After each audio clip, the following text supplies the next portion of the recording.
जय हिंद फ्रेंड्स। अगर हम पढ़ा सकते हैं, अगर हम बदल सकते हैं खुद को, तो इस विश्व में कोई भी व्यक्ति कुछ भी कर सकता है सर, बशर्ते उसे एक चीज करनी पड़ेगी, अपना आत्म मूल्यांकन। दुनिया में सबसे इंपॉर्टेंट चीज है डायरेक्शन। जिसको भी मिल गई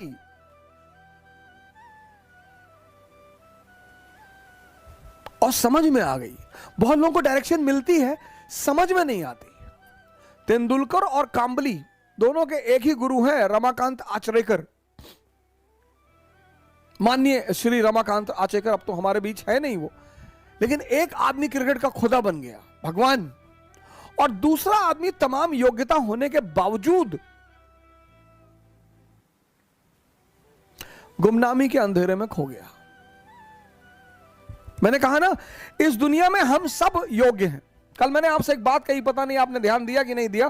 कल मैंने आपसे एक बात कही कि इस दुनिया में सभी योग्य हैं। कोई अर्जुन है, कोई कर्ण है,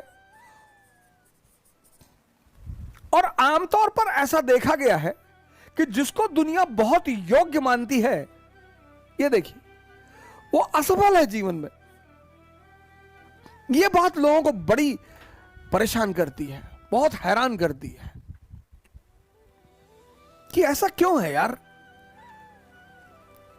कि एवरेज क्षमता का आदमी, अब कर्ण के सामने अर्जुन 99.2%, 10+2 90%, 99.2%, सॉरी 99.2%, 10+2 90%, और ये आदमी जीत रहा है।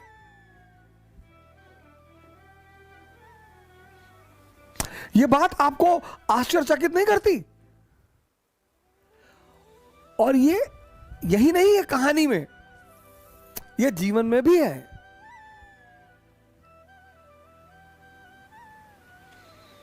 दुनिया की नजर में जो कम योग्यता के लोग हैं, उन्होंने बड़ी जबरदस्त जबरदस्त जगह बनाई है।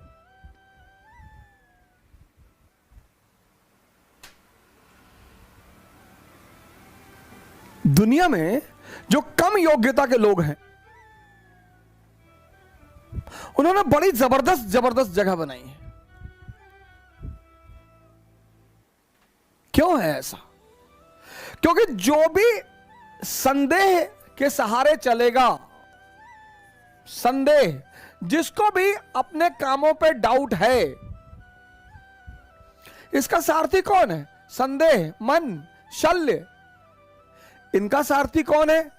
चैतन्य। ये कल मैंने आपको बताया था, कॉन्शियस।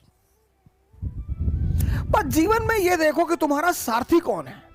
और जीवन 100% रिस्क है। यहां मौत को छोड़कर कुछ भी कंफर्म नहीं है। और 98% लोग इस दुनिया में, 98% लोग इस दुनिया में हर चीज का कंफर्मेशन चाहते हैं। बस ये परेशान है, यही परेशान है। 2% रिस्क लेते हैं,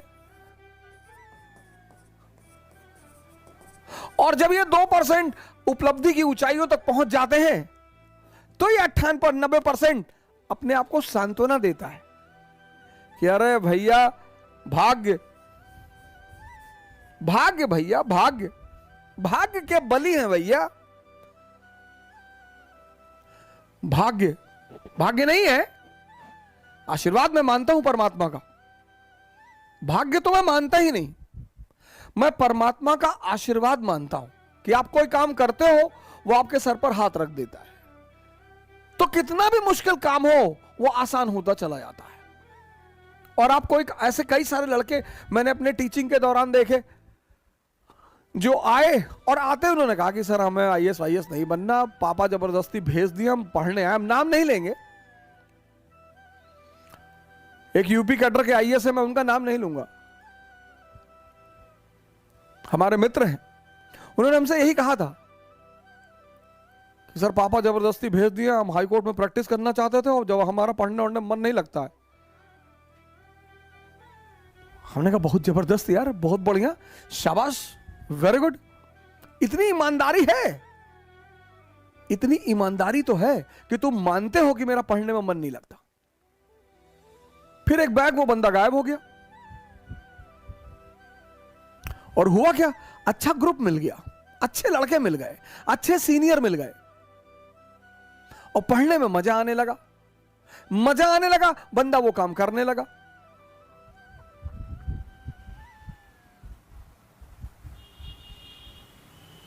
तीन 381वीं रैंक है आईएएस में, पहले अटेम्प्ट में 381, दूसरे अटेम्प्ट में 104। मतलब पहला अटेम्प्ट, ये नहीं कि पहला एक अटेम्प्ट में हुआ ही नहीं, दूसरे अटेम्प्ट में 381, 104।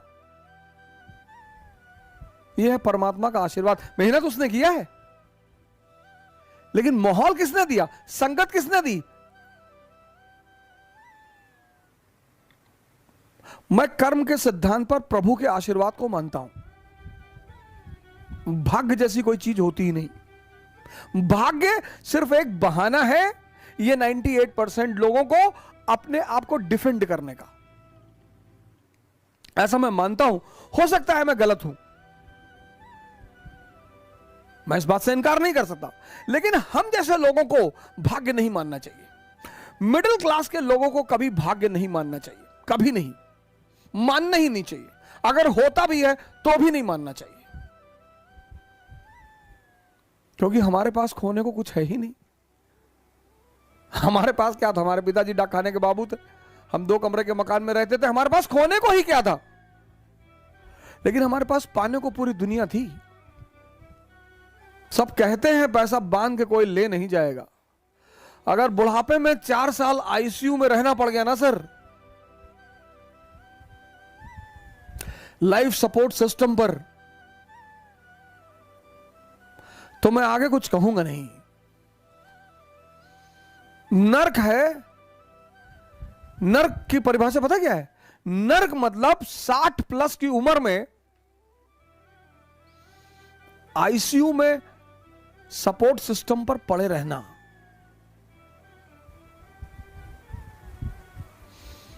बस वही नर्क है सर।